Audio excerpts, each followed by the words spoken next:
ఎక్కడ పుస్తకం చదువుకుంటున్నావా? కాదు, అమ్మగారు స్టూడియోకి తీసుకెళ్ళినాగా, అందుకు పాటలు తీసుకున్నా. ఈ కొత్త బట్టల? అవును, అమ్మగారు కొనిచ్చారు. ఈ చెప్పా కూడానా? అవును. లాగో? అవును.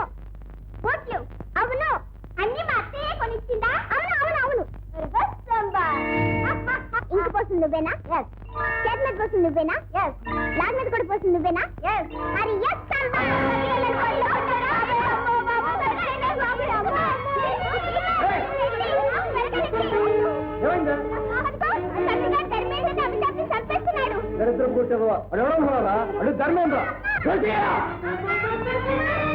పసివాడిని గొడ్డును బదిలిట్టు పోతావా?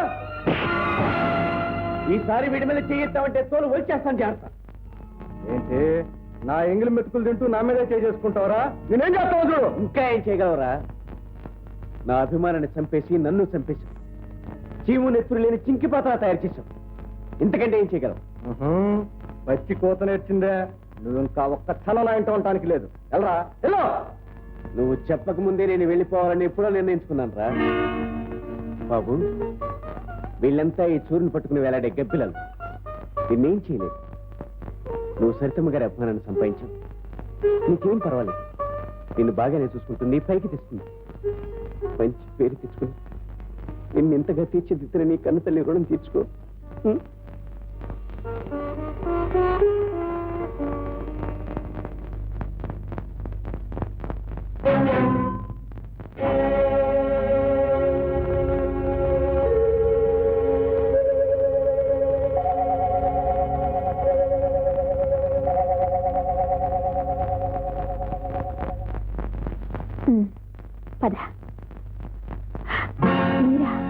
ఏరా, ఇంట్లోంచి పారిపోయి ఇక్కడికి వచ్చావా? పరా ఇంటికి. అతను వచ్చింది మా ఇంటికే కదమ్మా. నేనేం పరాయిదన్నా?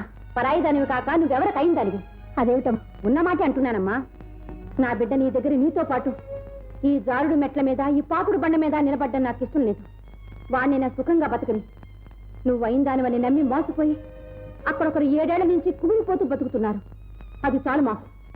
కొందరు చేసిన ద్రోహానికి ఇక్కడ నేను చావలేక బతుకుతున్నాను. నువ్వా? నీకేమమ్మా? సరితాదేవి మహారాణివి. ఈ మహారాణి పట్టుపరుపుల మీద కుమిలిపోతూ బతుకుతోందమ్మా. అద్దాల మెడలో కుంగిపోతూ బతుకుతోంది. తన చెయ్యని నేరానికి మహారాణి రోజు శిక్ష అనుభవిస్తూనే ఉందమ్మా. ఏమిటి, నువ్వు నేరం చేయలేదా? బాగుందమ్మా. అప్పుడే మర్చిపోయావా? నిన్నెంతటి దాన్ని చేసిన మనిషిని దూరం చేసుకున్నావు. ఆ సంగతి మర్చిపోయావా?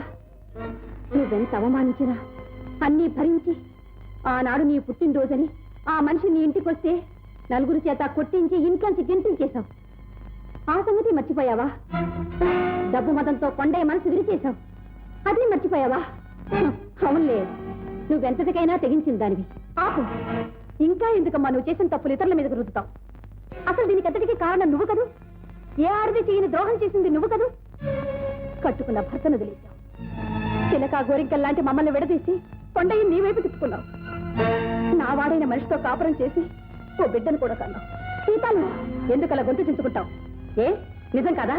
ఏమిటి మరేది? కొండయ్యకి నాకు అంతటి పాప మాట ఎలా అనగలిగావు? ఈ మాటలన్నది నేను కాదు, మీ ఆయనే చెప్పాడు. ఆయన ఇక్కడున్నారా? నా కళ్ళలోకి చూసి చెప్పను.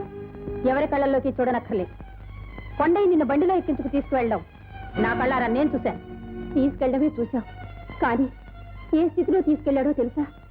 స్టేషన్లో డబ్బు దొంగతనం చేసి మా వారు నన్ను ఇంటిని వదిలేసి పారిపోయారు. ఆ కారణంగా నాన్నగారు ఉద్యోగం పోయింది. ఆ అవమానాన్ని భరించలేక గుండెపోటుతో చచ్చిపోయారు. ఆయన సిక్కులేని దాన్ని అయిపోయాను.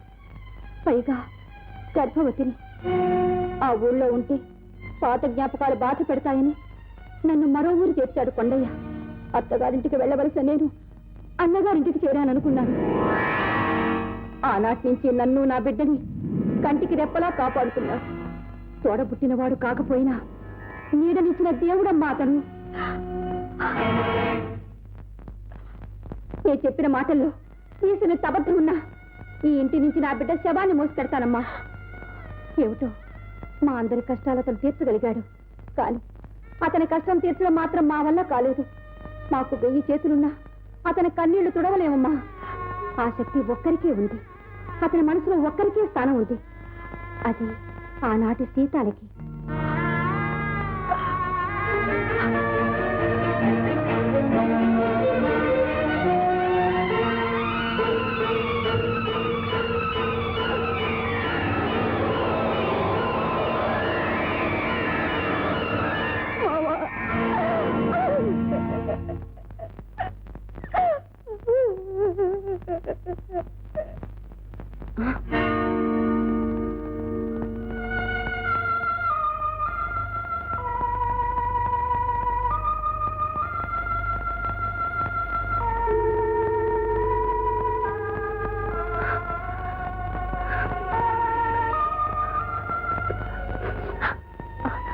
బాబు, మీ నాన్నగారా?